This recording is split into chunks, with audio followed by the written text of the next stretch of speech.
Well, here we are. It's January 2024. And guess what we are talking about at dentsu and on the short story is, right? AI. Our esteemed guests today are Brian Klochkoff, Executive Vice President, Innovation and Emerging Technologies at dentsu. Hey, Brian. Hi. And Kate Slade, Emerging Technology Enablement Director at dentsu. Hi, Kate. How are you? Hey there, Irina. So, first things first, how would you guys describe what you are doing at dentsu? So Kate and I, over the past couple of years, been working on more traditional automation technologies. And during that time, around 2020, we started playing with some early prototypes or early versions of what you know now as generative AI. We called it GPT-2 at the time from OpenAI, and we started using some of that conversational agency interaction to create something called Dentsu's Intelligent Virtual Agent, or DIVA. At the time, the technology was pretty not what you see today. I think stakeholders were giving it like a C- on how it was performing, right? For us, we were like C-, that's a 70%. That's amazing. But they wanted it to be a lot more than it is. So jump forward about 2 years, the conversational AI and generative AI space started to take off a little before people had that big ChatGPT moment in November 2022. So when our group CIO came to us shortly before the ChatGPT moment that we all know, we were told, hey, can you guys go create some fancy prototypes and some shiny objects so we can have conversations about it? And we actually pushed back and we said, no, I think it's a little bit too late for that. The prototyping's already happened. What we need to do now is we need to create safe spaces where our employees can go start doing their own research and development using these types of tools at the enterprise grade level, meaning it's safe, it's secure, it's compliant, so we can balance innovation with corporate governance. So we set up infrastructure, which we call walled gardens with our large cloud providers, in Azure from Microsoft, Google Cloud from Google, and SageMaker and Bedrock from AWS. And the reason we did that is because we wanted to make sure that we were giving our employees the walled gardens to go start planting the seeds for their innovation ideas. And as they planting these seeds, flowers started to grow. So don't mind the botanical reference, I'm going to tie it all together. These flowers started to grow, things started to get created. And we started seeing dozens of flowers that started to bear fruit. And now we're in a position where people are saying, hey, what I grew is starting to work. Our innovation was right. This is something that customers want. This is something that could really move the needle for internal operations on our side. We can save a lot of time and do the more human elements of work. And now we're in a position where we have great solutions that have been built in those walled gardens or on that infrastructure that are being commercialized and going to market. So that's a long-winded answer from me. But the crux of it is we are trying to elevate our people's potential by integrating AI into everything that we do with dentsu. Cool. Kate, any dragons at your end? Yeah. Or fruit? So I guess I'm really just putting tools in people's hands, a shovel, a trowel, a hoe. They can reach more efficiently and they know how to use, a huge mechanical thresher.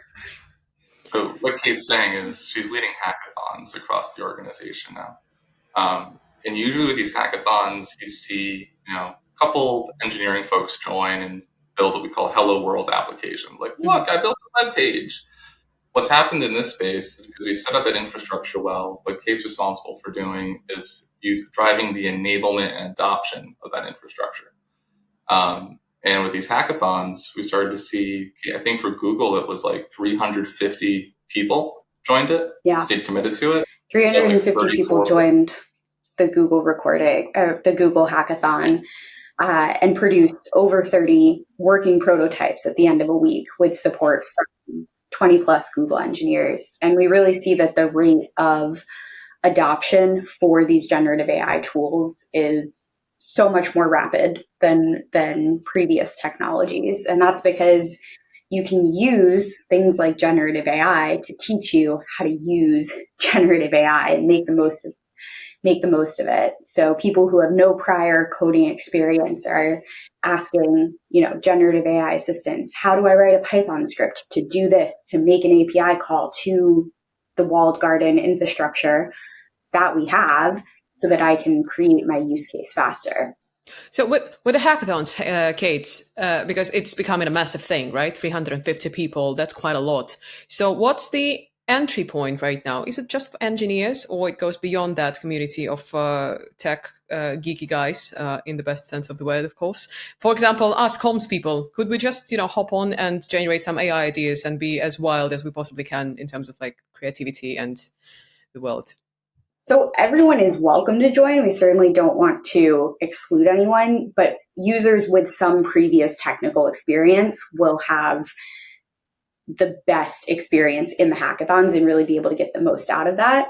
However, we know there's a huge appetite to learn in this space, so that we also provide a lot of service training materials on our AI at dentsu SharePoint so that anybody can get upskilled in, for example, AWS technical essentials and get comfortable working in the cloud before they dive into using specifically the generative AI tools. We had a really great testimonial from our AWS hackathon just yesterday, because that's happening right now as we speak, of somebody who works in the planning department and in a past life 20 years ago had some hands-on programming experience, but kind of life takes twists and turns and moves away from it. And they were like, I just took the technical essentials training and I was blown away. It was so helpful.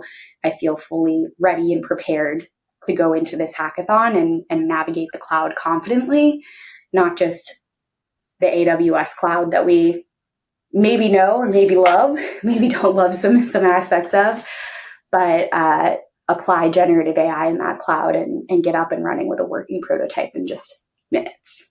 Yeah, I think that the really important thing to take away from that is when we were originally hosting these hackathons, we did see a lot of business users joining. And that showed to us that this is so pervasive that it goes beyond, to use Arena's term, a bunch of geeky folks. And when people join, they're like, wait, I just thought I was going to ideate and come with ideas and someone else was going to build it. But that's the bridge that we're closing right now, or the gap we're trying to bridge, is that people understand generative AI so well as a consumer now because they're using it in their personal life. And they're like, oh, wait, if I can go figure out what restaurant to go to in my neighborhood using ChatGPT, I must be able to bring that to my customers through a CXM type use case, right? And now what we're seeing happen is people have these ideas. We have engineers, the technical capability, and what we're working to do is make sure that those people start coming together, and we can have delivery on excellent ideas, and those ideas don't just sit in the ether. So, for example, for the AWS one going on right now, we're making sure that the engineering teams who are participating are looking at use cases through a more prescriptive business impact lens. What that means is we've gone to key sponsors across our practice areas, media, creative, CXM, and functions, and said, hey, what would move the needle for your area?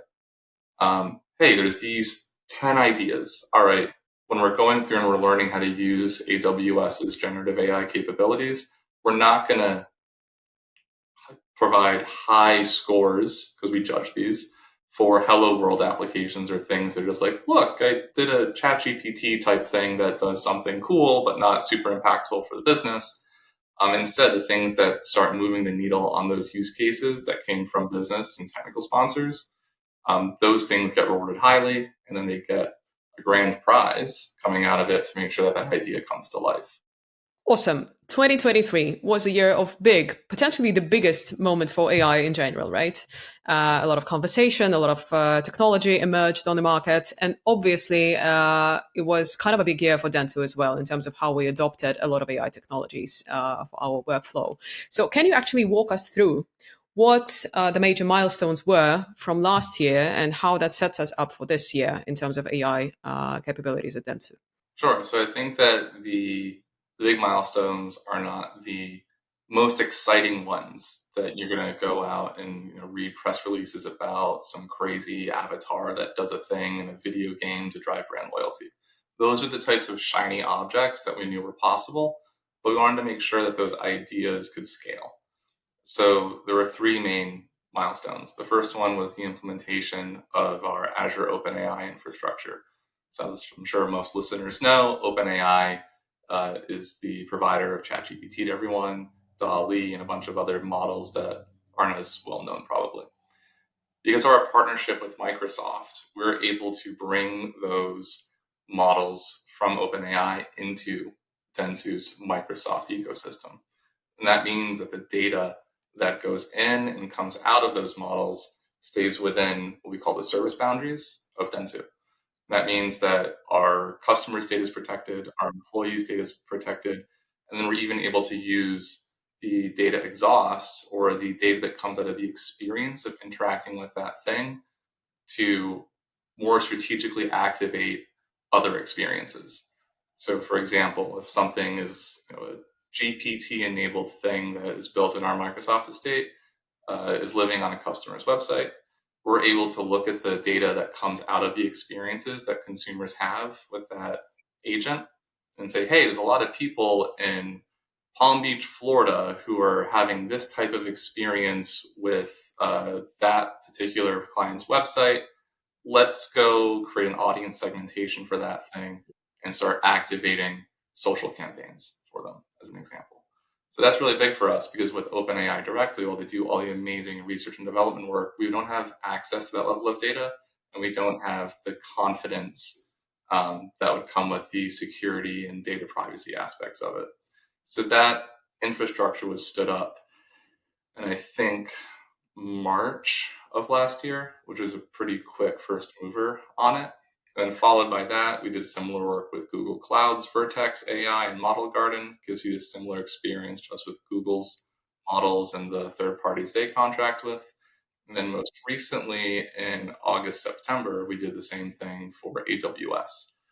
And what we like a lot about that for AWS is that we're able to deliver a larger repository of models that are third party and open source, meaning that we're able to provide dozens and dozens of models out to our AI Connective community, which Kate runs, to make sure that people have access to the latest and greatest to solve for whatever use cases come across their world. And I'll let Kate talk to what we've done around enablement that lines up with those 3 milestones. Yeah. So for the enablement strategy, once we have that infrastructure in place, again, it's really about putting tools in people's hands and making sure that they have the support to use those tools responsibly and the training to really make the most of them. So we run quarterly hackathons iterating through each of the cloud providers. We had the first one in September of last year with Google, and we're currently running with AWS right now in Q1 2024. We'll follow that with Microsoft and then start looping through as well. But we want to make sure that this isn't just a big bang event where it's like, all right, work really hard for the hackathon period for the week, get a prototype that you're excited about that you can go show off to your manager, your clients, your teams, and get people excited about. And then that support goes away. So in addition to selecting grand prize winners where we make investments in them to help bring their products to life, we also have ongoing support and enablement available. We have weekly office hours with solution architects and engineers from each of the cloud providers that are on hand to make sure, week in, week out, people have the answers that they need to make meaningful progress outside of those hackathon events. And we also have self-service learning set up that's integrated with our AI at Dentsu SharePoint and with Dentsu University. So, if somebody missed the Google Hackathon, they don't have to wait 3 quarters to get up to speed on Google's Vertex AI platform or, the new exciting Gemini models that launched late last year. They can visit Dentsu University, they can visit the AI at Dentsu SharePoint and get the latest training there, as well as the support from those weekly office hours. What the hackathons really bring to the table is that concentrated development period where people can really put the blinders on. And while we have the weekly office hours with one solution architect to, maybe regional support across them on a week in, week out basis, for For the hackathons, we really lean on our partnerships with the enterprise cloud providers, and we bring in dozens, literally dozens of people to support. We have 40 AWS specialists and solutions architects right now that are all on call, available to support throughout global time zones during the hackathon period. Wow, that is massive. This might be a tricky one, though. What sets us apart from other agencies, other players on the market in the way we adopt AI? Is there even any sort of benchmarking in the industry now in terms of how you should or should not adapt AI as a solution, as like a tool for internal, let's say, creativity, prototyping, and actually internal like tech savviness? Yeah. So if we're going down that funnel, so we're talking about like infrastructures here, enablements here, and then coming out of that is a development capability, and you start seeing those fruits coming from the flowers, coming from the seeds within the walled garden. What sets dentsu apart is our focus on foundational work, on making sure that whatever prototypes are built can scale. I'm not trying to throw shade at any agencies or any holding companies that have made recent announcements. I would never do that. But it's an easy thing to do to make commitments about massive investment and put it into an earnings call. I too am committed to building a $400 million rocket in my backyard. I'm gonna do it. But what we've done is we've made sure that again that garden is secure, that backyard where I'm going to build that rocket one day is available, and it's going to function the way that it's meant to. It's about blueprinting and making sure that lines up with our One Dentsu operating model to bring that capability across our integrated growth strategy. And coupled with that, I think the benefit that we have through taking that foundational approach comes with our close partnership with our providers. So as an example, all of the models that we've been talking about, we have early access to because of how close we are with Microsoft and Google and AWS. And this is an example of that. You may have heard of something called Microsoft 365 Copilot. If you don't have a license yet, Arena, we can hook you up. But Dentsu was the first UK-based customer to adopt and implement it, thanks to Kate.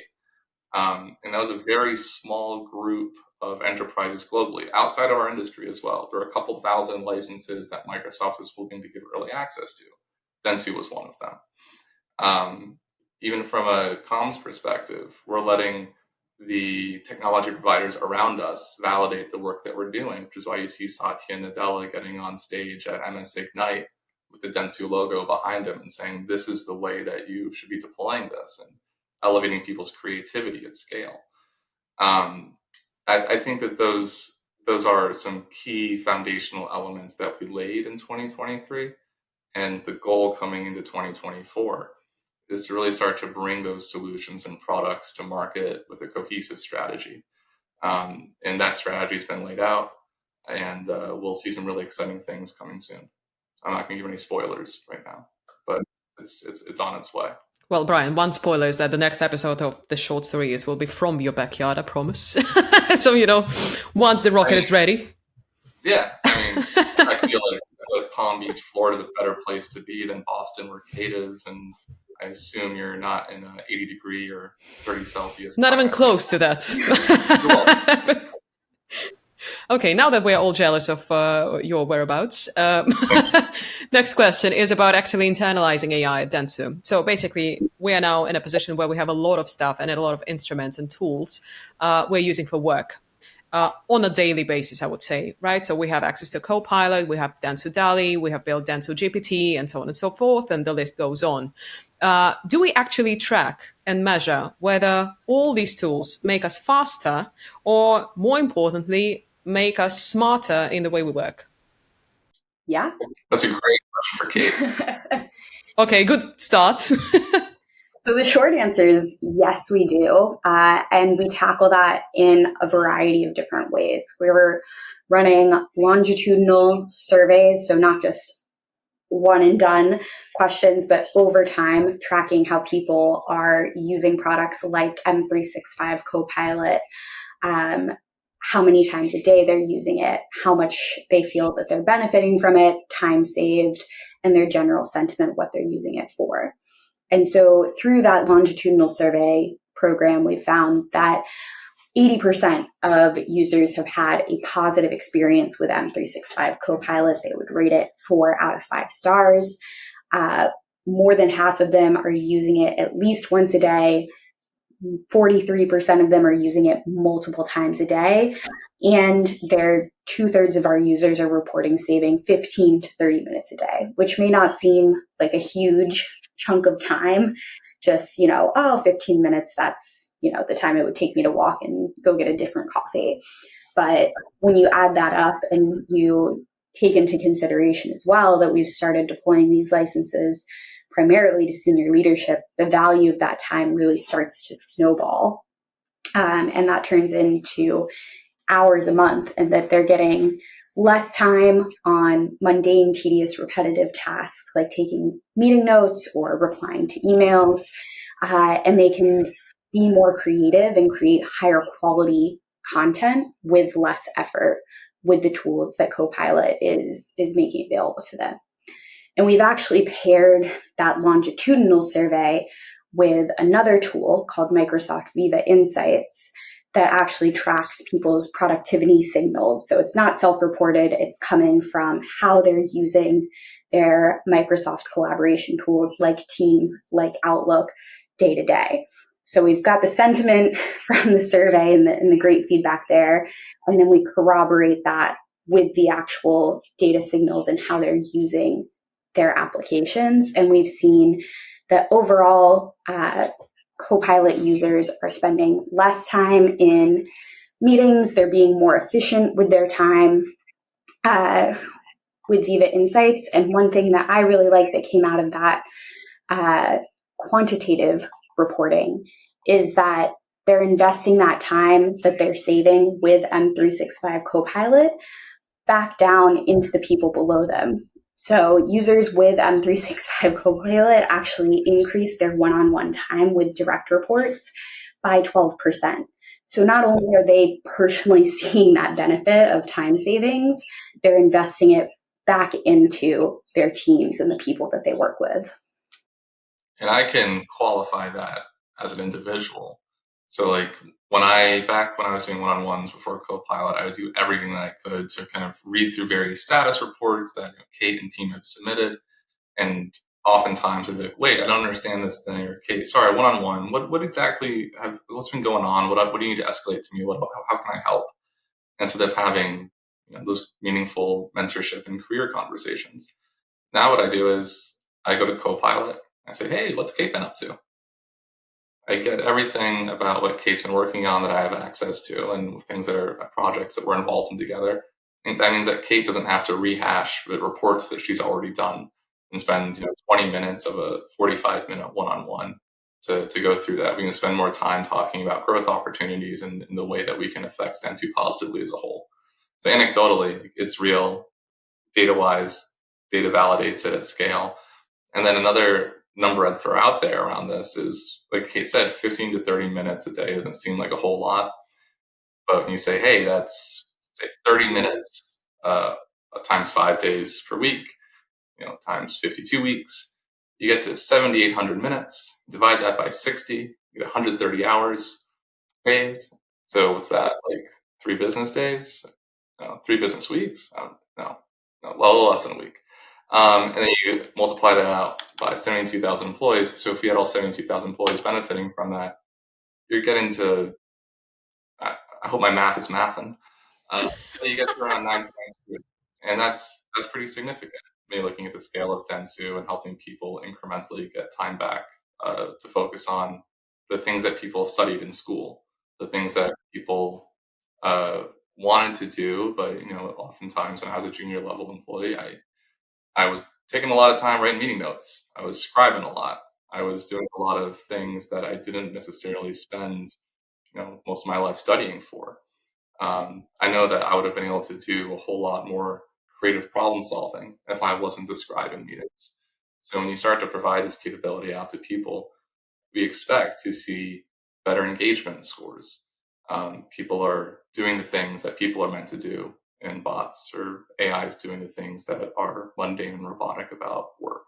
This is why we think that this type of technology fundamentally changes modern ways of working, especially as we all start working much more in a fully digital environment. All that data is there, which means that we can start to see real impact from people taking advantage of AI, performing tasks and insights over that data within our estate. And it looks like it changes the perception of our productivity, right? Because, before that, I would say, okay, me being on top of things, remembering who is doing what and what's the status of this particular project is quite important. And that qualifies me as a good, whatever, team leader, let's say. So right now it would be, I don't know, about how much time I actually spend on quality interactions with my direct reports or my line managers or just team members or just people in the organization, to sort of have these meaningful conversations rather than just checkpoints of who's doing what. That's right. And I mean, how directly can Arena benefit from this? That's the question. What if this transcript, we ran it through Copilot or dentsu GPT or one of those great tools that we have, and say, let's create a first draft of a blog post summarizing this. I mean, you don't have to go back and listen to all these ramblings, right? You can start to really pick up, get 70% of the way there and add in that human element to it that makes it more engaging. Because I think the way that Microsoft and other companies have positioned the generative AI technology is as a co-pilot. It's not an autopilot. It operates alongside you. And it elevates you to do those more strategic things and make those more strategic decisions that come out of the more tactical work that can get offloaded. Which maybe you can spend an extra 30 minutes a day getting another cup of coffee if you really need it. But that adds up over time. So yeah, it's exciting stuff, and we're really proud of the work that we've been able to do so far. And 2024 is going to be a year that we expand that outwards even further. Let's keep talking about the human stuff for a second. So, Kate, I know you are building an AI community in dentsu. So the question is, how are you actually onboarding people into driving dentsu's AI capacity further? And more importantly, what do you do to sustain the interest? Because one thing is to get people all excited about stuff, and another thing is to actually, get the ball rolling, right? Absolutely. So we maintain an AI Connective community for anybody at dentsu to join. It's an open community that anybody can onboard into and get started and see all of our announcements, stay up to date on prototypes, interact, importantly, not just with me, not just with Brian, not just with Grenadi and our team, but interact with each other and other AI enthusiasts around the organization. So when they onboard into that, they'll receive an automated message. We're staying close to our roots there that makes sure that they're up to speed with all of the latest guidelines and policies. The ground rules are laid out, and it'll give them information about our AI at dentsu SharePoint site where they can go and learn more about the tools that are available to them depending on their business persona. So are they a business user that just wants to get access to approved tools that are guideline compliant and, go off and use them? Are they a technical user that wants to get onboarded into our playgrounds and, sign up, get access to build their own AI solutions and get on that enablement and training path with the office hours, with the hackathons, et cetera? Are they a business leader who, needs less to use AI or build AI solutions in the playgrounds, but needs to have, a 30-minute training to get up to speed on what the latest offerings are and be able to talk about AI strategy to clients? So we have learning paths for all of those personas that are available on the AI at dentsu SharePoint site all of the time. And then through the AI Connective, we also are offering this year quarterly global live learnings in partnership with our learning and development team, so hosted through Dentsu University, to make sure that people are up to date with what those offerings are, because the landscape changes constantly. Different cloud providers are always releasing new models with fancy new demo videos, and people at Dentsu are also always building new and exciting things.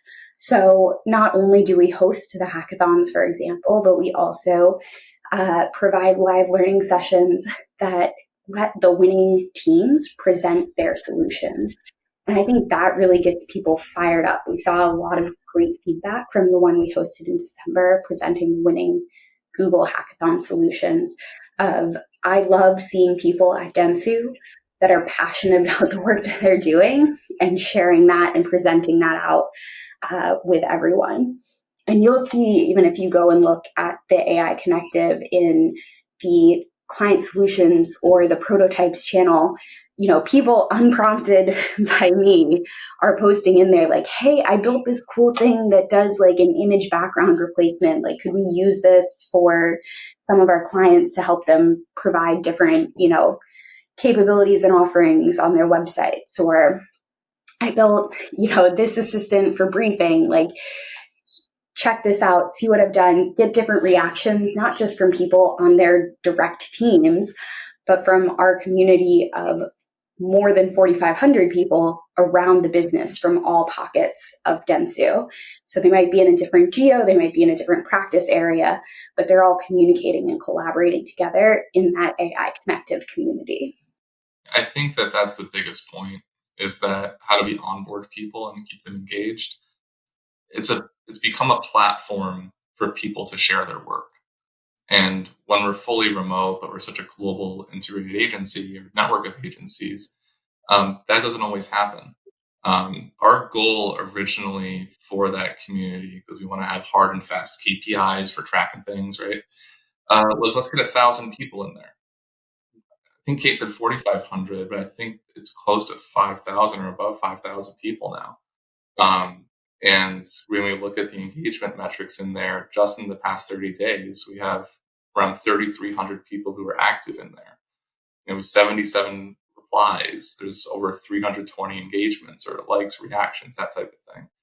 And I think that just those numbers, looking at January alone, as we start to come off of the holiday break and people are getting into the flow of things, it means that people picked up in January where they left off in December.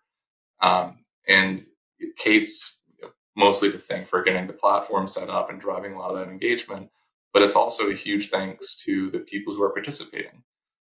Just having that platform to share knowledge, share solutions, share ideas, share challenges, and have a grassroots community starting to provide peer-to-peer support to each other, where someone in media in Canada is piggybacking off of the solution that someone in Singapore CXM may have done.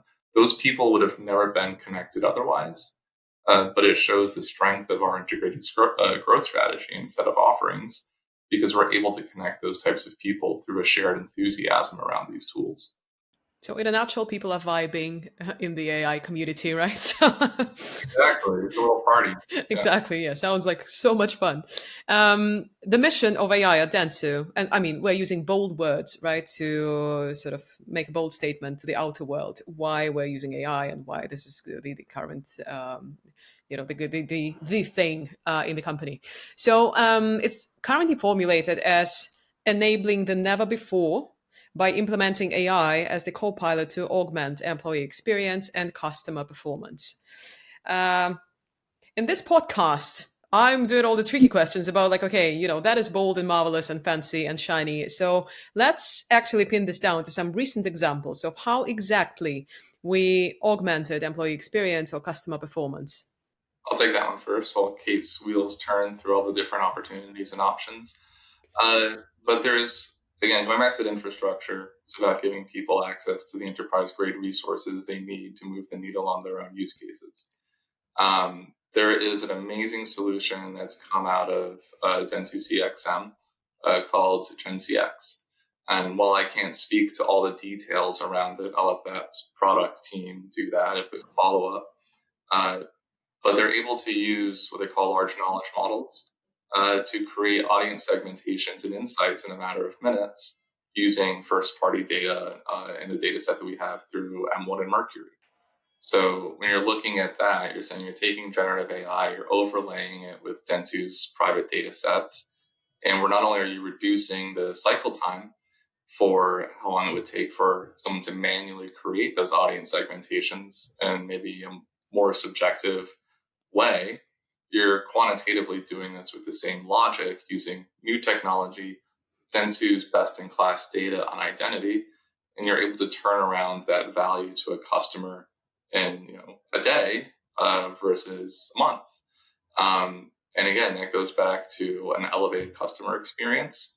It also goes back to an elevated employee experience because as our employees gain that time back to focus on being more productive and being more strategic, they're able to use those 3 weeks to do exactly that. And the customer is able to get the information back within a reduced cycle time that our competitors just simply can't compete with, because we're taking the best of both worlds. The best identity management platform in the industry, coupled with generative AI.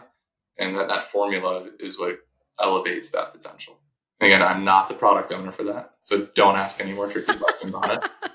We have to use a wonderful team that's been able to do that amazing work. Okay, further questions off the table? Joking. But alongside the exciting part, we obviously understand that any emergent tech is probably quite painful in terms of how do we manage that in terms of governance, operations, legal side of things, right? So we are an agency using AI, which is making us faster, smarter, as we found out during the podcast. And still, there's a lot of legal risks. Right? Who owns something that was generated by AI? Like, that was one of the most frequent questions that I saw within the company for the past couple of months. So how are we making sure that we're not, first of all, lagging behind the latest breakthroughs on the market?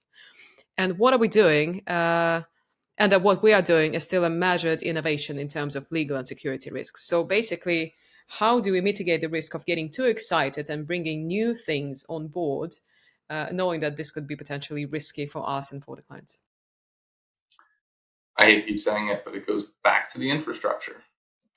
So things that find their way into the infrastructure have been through a robust and comprehensive process to make sure that it meets the security requirements from our Chief Information Security Officer's office. And the license agreements and the IP agreements are implications that come from our General Counsel's office. But that's not to put the accountability exclusively on them. This is something that all 72,000 dentsu employees are committed to through our code of conduct and the guidelines that are in the process of being updated. I think almost every quarter now as new releases come out. Dentsu is a culture of innovators. And what comes with that is balancing common sense and customer first security. We see the risks that come with using third-party and open source models directly from providers, which is why we've balanced that innovation with bringing those things inside our cloud environments so that we mitigate those risks. This is, I think, another aspect of what differentiates dentsu in the marketplace, because when we have conversations with customers around this topic, we can produce security architecture. We can produce the details around how we made those decisions and transparency into the performance of that infrastructure. Anecdotally, back in July of last year, I was at one of our client summits in Kara's office in New York City, where I started my career at dentsu 11 years ago. And Kara, under Dentsu Media, brought in maybe 20 of our largest customers. And we had a series of keynotes from Google and from Meta, and AI was the hot topic. It was around innovation. And again, not throwing shade at Google or Meta. They're wonderful partners, and they're providers of a lot of the technologies that we use. But with the way that this session kicked off was, the Google representative got up on stage and said, "Hey, who in this room is using ChatGPT?" Everyone's hand went up. Awesome, you guys are innovators, you're cutting edge, and it's true, you are. You're using this as a consumer, that's great. Let us tell you why Google is the best at this. We invented foundation models, yada, yada, yada. Awesome, huge contribution to the space. Meta gets up. Hey, I'm going to be station the same way. How many in this room are using ChatGPT? Everyone's hand goes up again. All right, you're consistent, that's awesome. Let me tell you how Meta is using Llama 2 as open source, and how our ads group can help support this. Awesome. Great partner, great provider. I got up And I was like, man, I'm talking about infrastructure. This is the boring stuff. They just showed some really cool products from Google and from Meta. So I decided to ask the question, hey, how many of you in this room are using ChatGPT? Again, every hands went up. Great. Now put your hands down if you're using compliant and secure infrastructure offered by your employer. Every client's hands went down. There were a couple people in the back, and their hands were still up. And it's like, great, let me tell you about how dentsu did that. And I think the way that we've done this, I think starts to go beyond products and shiny objects and things like that. And it starts to parlay into our business transformation practice area. Because after that meeting, we started to have follow-ups with various customers, not going to say their names here, around how did you guys do that? How did you navigate that internally? How did you set it up so that your security and your legal's comfortable? And what we were able to do as one dentsu is bring the lawyers to the table, bring the security folks to the table, and have that conversation with customers who are interested in doing that. And it becomes more of a robust service offering, which you start to see a lot of consultancies doing in the space right now. You see Accenture, Deloitte, PwC, Bain, McKinsey. This is a massive business transformation opportunity. And I think that through the work that we've done previously with CT&T out of Japan, and now the business transformation, BX, practice area, the opportunity for dentsu is pretty tremendous in helping our customers navigate that. Well, the business benefits of AI are quite undeniable, but what about the more lighthearted side of things? Like, are there any recent examples of how you have integrated AI in your personal lives? I think this definitely falls in the hello world category. But yesterday we kicked off our hackathon with AWS. We had 200 people signed up for this hackathon. We've got 40 AWS engineers supporting. I'm trying to organize everything from behind the scenes. I'm not participating as an active hacker, but I volunteered to be a guinea pig in our kickoff session for the Americas enablement yesterday. And within about 20 minutes, was able to enter the secure compliant AWS event infrastructure, deploy 24 different models through Amazon Bedrock, and use their GitHub library that they had provided for this event to deploy a user interface for an image generator. And I generated some images of rabbits wearing bowler hats. So that's not necessarily a use case that's driving business impact, but just being able to get that up and running in 20 minutes and have that hello world moment that much faster means that we can shift from that hello world moment towards driving business impact that much faster. Cool. Brian, any rabbits created recently? No, I didn't create any rabbits, and Kate's well on the way to delivering massive business impact because you get to that point sooner so you can focus on what comes next. It was my daughter's 4th birthday on Saturday, and we went to Disney, and I did not plan for it. So I used GPT to help curate the most logical princess itinerary for meet and greets. And I gotta say, we nailed it. There were a few delays, which happened with some over-enthusiastic toddlers, but AI can't predict everything. But it helps me give the best experience for my family when we're going through that experience. And I think that's part of the customer experience play that dentsu brings to our customers as well. How do you make these things brand centric? Make sure the data is owned by the customer so you can activate things omnichannel. For all I know, I'm about to start getting a bunch of Disney Princess Instagram ads. And that'll probably inundate me more than I've already been. But that's the most recent example from 3 days ago. So, dear customers, if you're up for some princess experiences, dentsu is the place to go.